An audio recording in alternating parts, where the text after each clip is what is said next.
Hello, everyone. Can everyone hear me?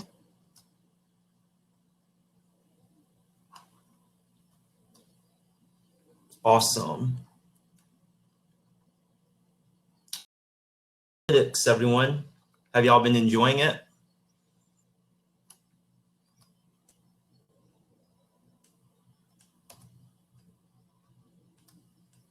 Awesome. All right, so I'm gonna drop a link in the chat really quick. And then yeah, so I want y'all to go to the link, and then I want y'all to click on the workshop, and I want you to right click the workshop 2 notebook, and I want you to click on make a copy.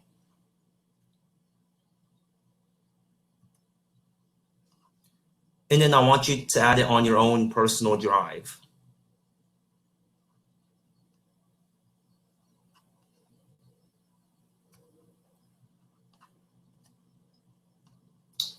How did I share my screen? Okay. All right, so this is my screen. So yeah, just click make a copy, and then add it to your own personal drive. Feel free to ask questions in the chat if you need help.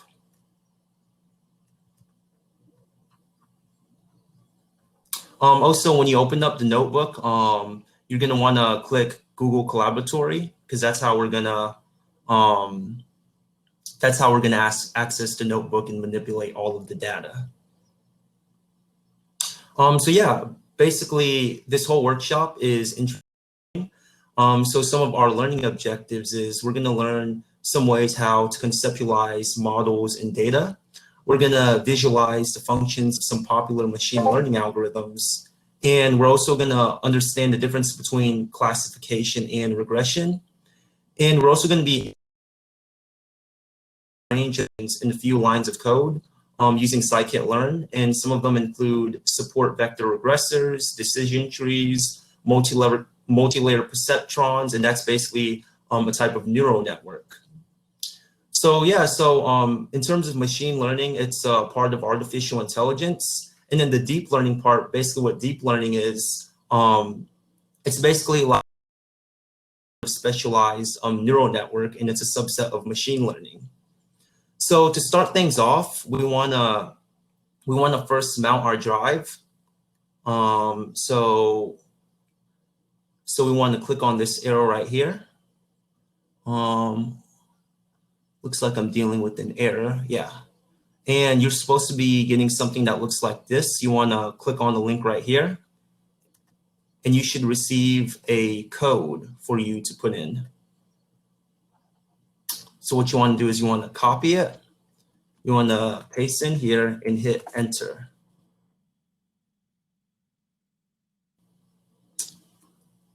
You see now it's mounted. So this workshop's building off of the previous workshop where we all learned how to clean and visualize data. So with this workshop, we're using the data set that has already been cleaned. And you also want to, so no files, no such file or directory. So what we want to do is we want to add this to a shortcut. Trying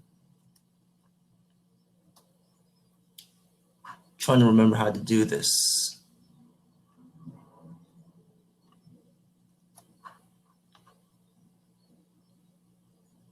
Oh yeah, it's the left. Oh yeah, we go to, how do we make this as a shortcut?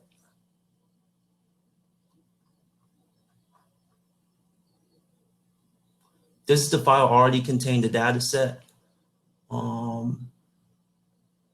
Yeah, you go to the folder, and yeah, you want to save you want to make a copy of the entire folder and put it in your personal drive. But yeah, so basically for this workshop, we're going to be importing a variety of Python modules, such as NumPy. That's it has a data frame that with a variety of functions that we use. Matplotlib, we're actually not really going to be using that, but that's mainly for visualizing data. We're going to be using scikit-learn. So basically what scikit-learn does is it allows us to use a variety of machine learning models while actually coding it out. And yeah, we're also using pandas. And this is also a silencing warning, just so, because if you don't have this, you're going to get some warnings when you do some of the testing, when we test our models. So, I mean, it doesn't really matter, but, you know, it's just one less thing you have to worry about. So in this workshop, there's 3 main ways to consider machine learning models. So there's pictorially, there is using decision boundaries, and you can also do it mathematically. So looking at these 3 pictures, can y'all guess which picture corresponds to which algorithm? So which one do y'all think is the neural network, left, right, or middle? Can y'all post in the chat? Yep, it's the middle. What do y'all think the decision tree is?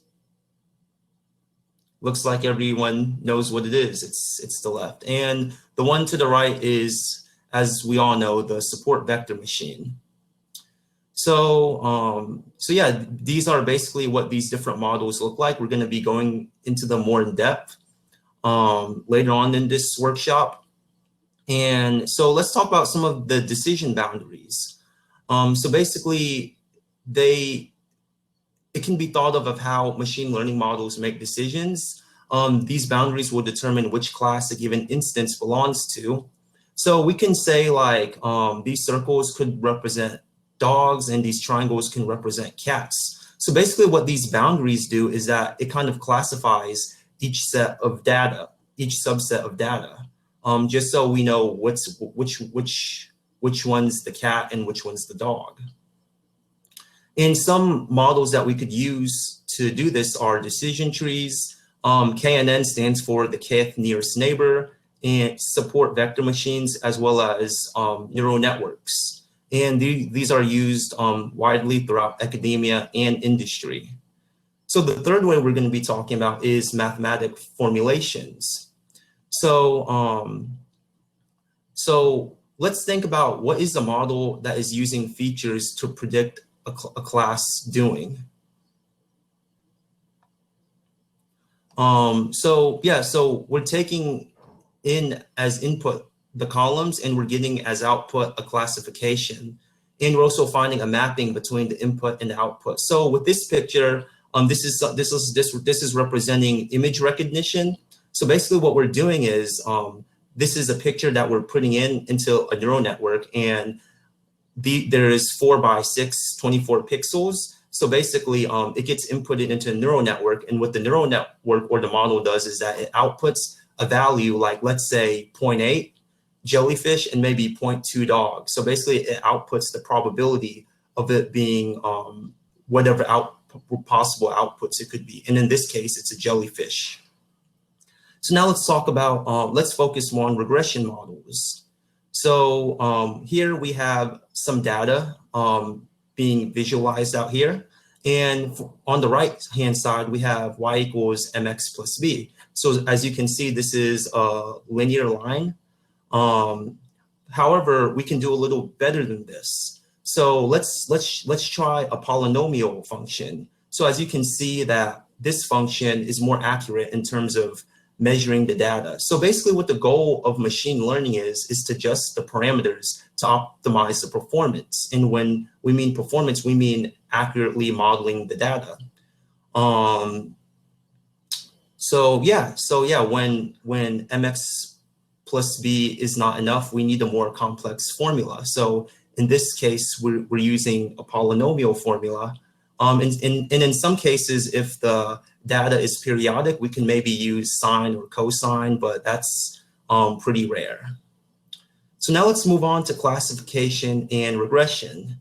So in the chat, can someone, can y'all give your thoughts on what you think classification is?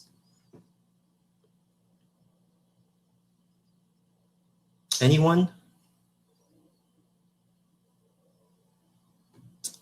Looks like no one's responding. Oh, classification is a discrete whether it is something or not. Yep, these are both correct. It's supervised learning.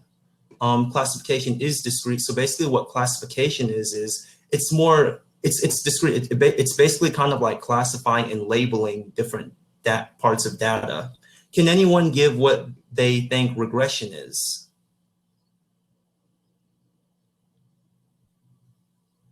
That's right. It is continuous. Like what an example is predicting house prices, maybe predicting the stock market. So in this picture, we have some examples. So obviously this graph right here is representing regression, and the visual below is representing classification. So spam, that would be like classifying whether or not an email is spam or not. That's classification. Or determining whether or not it's a picture of is a picture of a bear or a picture of something else. That's another example of classification. And then to the right, we have a few regression examples, such as predicting the price of a house based off of various features, or maybe how hot it is out of a rank of 1 to 10. So now that we know how to consider a model and can differentiate between different problem domains, what type of models are even available, what they do, and how they work. So now what we're going to do is we're going to implement some machine learning models that we talked about in Python. So yeah, like I said in the beginning, scikit-learn, it's a Python library that allows us to implement machine learning models with only writing a few lines of code. So the few steps, number one is we're going to run we ran a few import statements, just like we did on the top. You see, we imported the modules that we needed. We're going to have to instantiate our model. We're going to have to fit our model to the data. And then we're going to predict using our new model. So what we're doing here is we're loading the data. So df is equal to pd.read_csv. We're basically reading in the cleaned CSV file that we cleaned in the first workshop. Oops. Oh yeah, I forgot something happened. But yeah. Yeah, and then there was from what I remember, there was here. So what we dropped it. So basically in machine learning, what we want to do is we want to drop all of the unnecessary columns that we might not need. And we also did df.head. So basically what that does is that it gives us the first 5 rows of our data set. So yeah, here is a visual of our data set. So this data set's representing is from WIC. It stands for Women, Infant, and Children. So basically, it's a government assistance program that gives benefits and support to women, infant, and children who are of low income. And so here, some of our features are children participation in the program, average food costs per person, cumulative food costs, nutritional services, admin annual costs. So basically, we have a variety of features here. So part of our job as data scientists is we need to decide which features are most relevant in terms of trying to find out what we're trying to do and which ones do we need to take out. So in this workshop, what we're trying to do is predict the average food cost per person. So here, we're going to use a linear regression model. And as you can see, step 1, we have some import statements from scikit-learn.model section import train test split. And from scikit-learn.linear model, we're importing the linear regression model. So here we're instantiating the linear regression model, and then we're defining the X and Y variables. So remember, so Y is our independent variable. So what we're trying to figure out is the future average cost of food per person.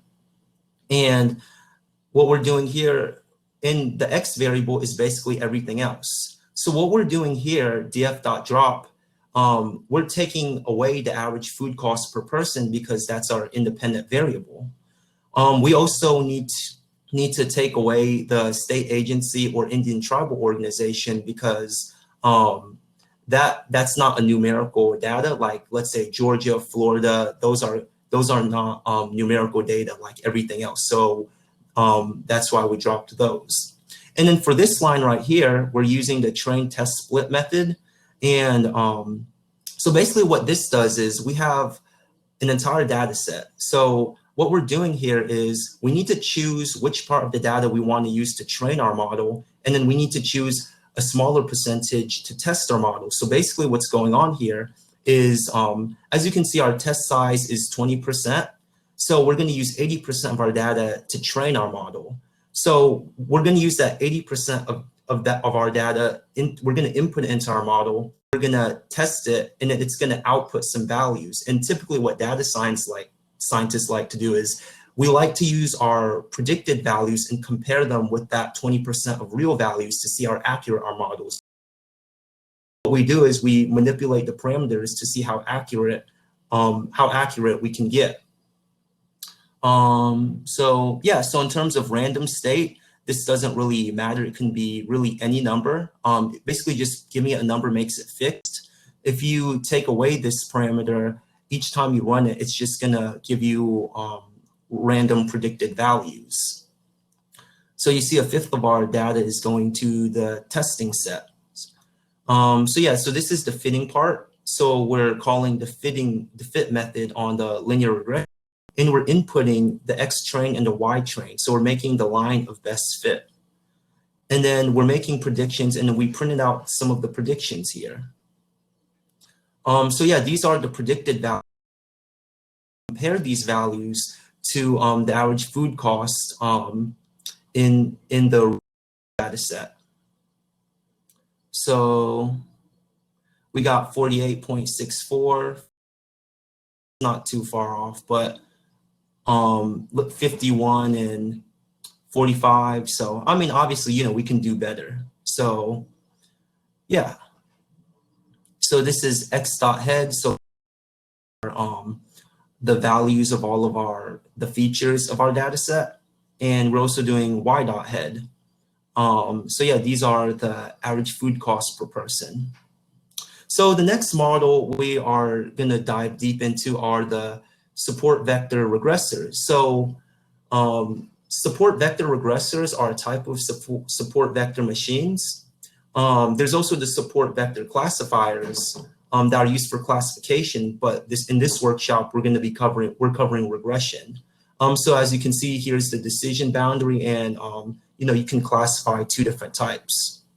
So what support vector machines are, they function by finding a hyperplane that most optimally separates between classes. So this is the hyperplane right here. So we can think of hyperplane as a line in the 2D space. The decision boundary is a line, and in 3D space, the decision boundary is a plane. In 50D, we get a hyperplane. So basically, the machine learning aspect is to attempt to find the maximal margin between classes. And the approach is by default linear, basically a straight line. How kernels to introduce non-linearity. So yeah, I think like before with the polynomial function, that was kind of like a kernels. But yeah, basically with the hyperplane, we want to make it as far as away. Ideally, we want it as far as away from our data subsets as possible. But because basically that shows more of a clear distinction. So here we're implementing a support vector regressor. So remember with step one, we're importing the machine learning module, and this time we're actually using a classifier. So basically, oh wait, no, this is, oh yeah, we're importing a multi-layer. Yeah, but we're not using the multi-layer perceptron right here. So I guess we could just comment this out. And we're instantiating the support vector regressor model. And in the next line, we're fitting and we're passing in the X train and the Y train basically the 80% of our data that we're trying to train. And then we're printing out the predicted values. So here are our predicted values, and this is the y-test. So these are the actual values, and these are the predicted values. So obviously this isn't the best, 3746, but yeah, that's y'all's job to manipulate the parameters. Just kind of play around with it and just see how accurate you can get these two values to be. So the next model we're going to be covering are a neural network, and specifically a multi-layer perceptron. So artificial neural networks are interconnected networks composed of layers of computational units called perceptrons or neurons. So that's what these little nodes or circles here are. Basically, information is ingested by the model, and it's passed from layer to layer in forward propagation, with connections between nodes being weighted by importance. Neurons compute on the input, ingesting one or more connections and applying an activation function. The machine learning aspect is to attempt to find the optimal weights and biases. So in the code right here, just like the others, we're importing the multi-layer perceptron regressor. We're instantiating it, and we can also decide how many iterations we want to do. So obviously the higher number of iterations that you run, the more accurate it's supposed to be, or precise. And then we input our X-train and Y-train variables into the fit function, and then we predict. So it's basically doing the same thing as we did with the previous models. It's just we're using a different regression technique. So here are the actual values from the print y-test, and these are the values from the predict method. So these are the predicted values, and these are the actual values. So the next model are decision trees. So as you can see, this is what a tree structure looks like. If you've taken data structures and algorithms, you should be familiar with trees. So many of the times they're used for classifications via series of binary decisions. Think of a game of 20 questions. The data comes in at the root node and is split up by a series of conditions. It could be like if the value is greater than 2, then we go left. We go down to the left child. If it is less than 2, then we go down to the right child, something of that nature.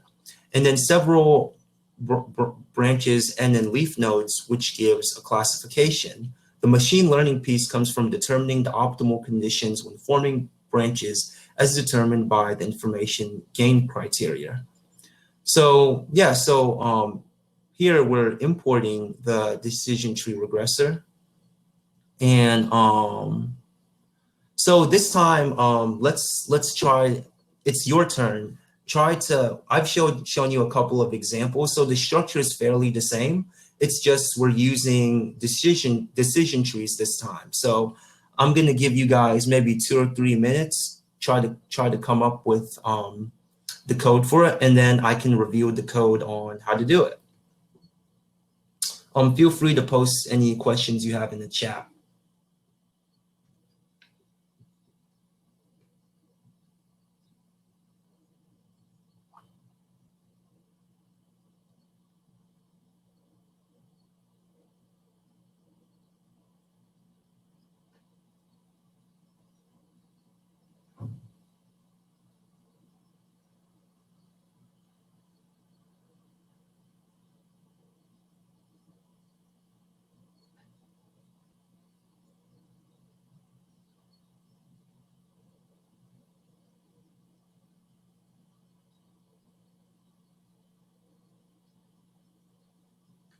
Looks like it's 2:09. When it's 2:10, I'm going to be revealing the solution. So yeah, in case if y'all need a refresher, remember, let's first instantiate we need to first import the modules. So maybe you can look up some of the official documentation. Then we have to instantiate the actual model. Then we use the fit method and then the predict method, and then we print out the predicted results and the test so we can compare them. All right, it's 2:10 now. So yeah, here's the answer right here. So after when we import the module, what we want to do is right here where we're instantiating the model. Here we're fitting the model, and then we're printing out the test results. And now we just fit the models to all features. So how can we reduce the dimensionality? So in this cell, what we're doing is, so X is equal to all of these features. So you see here, there's a whole bunch of features here. And what we want to do sometimes is we want to reduce the dimensionality. Sometimes having too many features isn't good because it causes overfitting. Basically what happens is sometimes we might have features that don't necessarily correlate what we're trying to measure. So sometimes we want to take away some of the features out so we can get a more accurate analyst. But yes, just like earlier in this presentation, we're using the train test split method. We're importing the X and Y. This time the test size is 33% of our data. And we choose a random state just to make sure our outputs is consistent every time we run.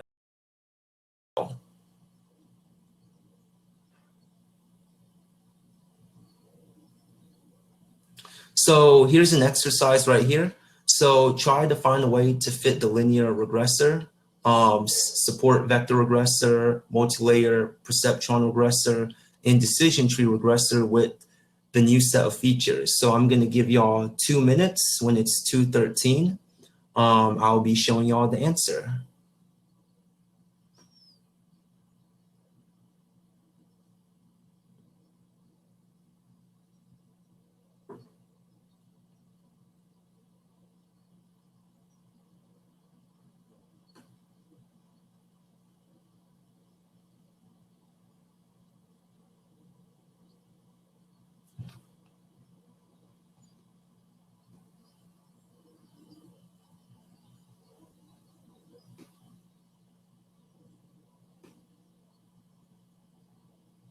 Feel free to refer back to earlier parts of the notebook if you need any assistance.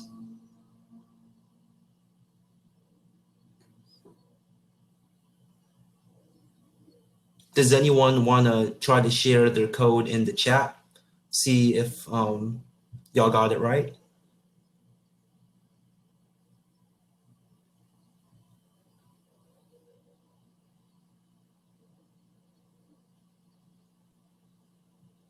All right, well, it's 2:13 p.m. Eastern Standard Time, so let's see what the answer is. So here, so basically we have the first of all we after instantiating the model, we call the fit function on the model, and then we pass in the X train and Y train variables, and then we print out the predictions.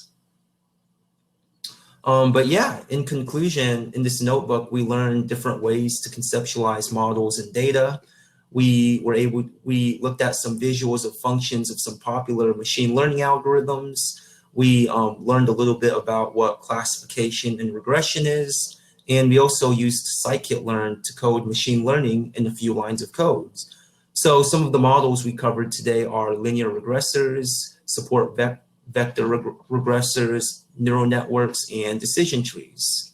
Thank you for attending this workshop, and I hope you have a blast at the rest of Hacklytics.